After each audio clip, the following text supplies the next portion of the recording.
Source Audio. Hello everybody. In this tutorial I'm going to show you how to use the Hot Hand 3 and connect it to a Soundblox 2 pedal. In this case we're using the Soundblox 2 Manta bass filter. The process of connecting and assigning the Hot Hand to a certain control is going to be exactly the same regardless of which Soundblox 2 pedal you may have. With this pedal, the Hot Hand 3 defaults to control modulation, and that's what's going to give us the ability to give control over this wobble sound that I've created. However, you can assign the Hot Hand 3 to any of these four knobs, or any subfunction of these four knobs, and I'll show you how to do that in a minute. Hot Hand 3 comes with these items. You have the power supply, the receiver, the ring, and the daisy chain cable. I'm going to start by connecting this daisy chain cable to the multifunction input on the top of the pedal. Multifunction in right there.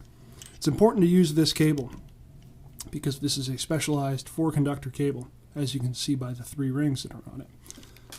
This multifunction import serves as an interface for a variety of products that we make, the Hot Hand 3, the dual expression pedal, and even the Soundblox hub.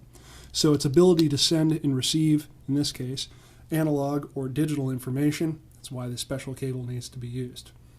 Once I've plugged it into the sensor output of the receiver, you see that it gets power and is now connected physically to the pedal.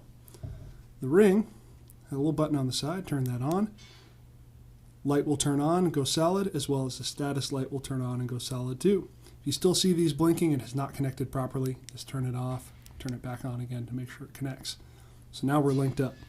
You do need to charge the ring right outside of the box. It comes with that power supply. Plug it in, charge it up for about an hour and a half, and it'll give you 6 hours of use. If you want to get to it right away, give it a good 15 minutes and you'll be ready to go. So I hit a foot switch to be able to turn the pedal on, and I've dialed in this sound. Pretty fuzzy enveloped filter sound, but now we're going to be able to control it with Hot Hand. So to be able to select the external controller, you have these 3 options: Hot Hand, MIDI, or EXP for the expression pedal. And just keep pressing this button and it cycles through. Press it so that Hot Hand is illuminated, and now Hot Hand, defaulting to control the modulation of the pedal,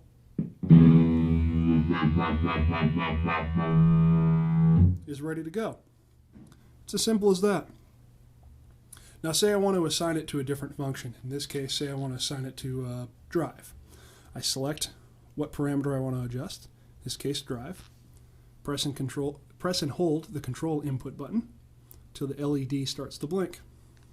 This now allows me to set the minimum value of the ring, basically the low point of where I want it to be.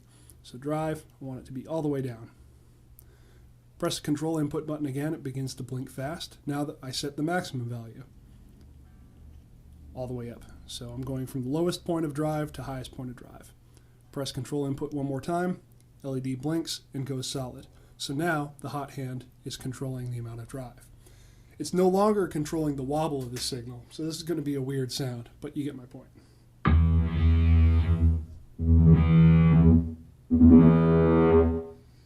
So that's just turning drive low to high, just like I'm turning the knob.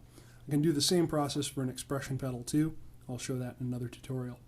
That's it. If you have any questions, feel free to contact me via email at contact@sourceaudio.net.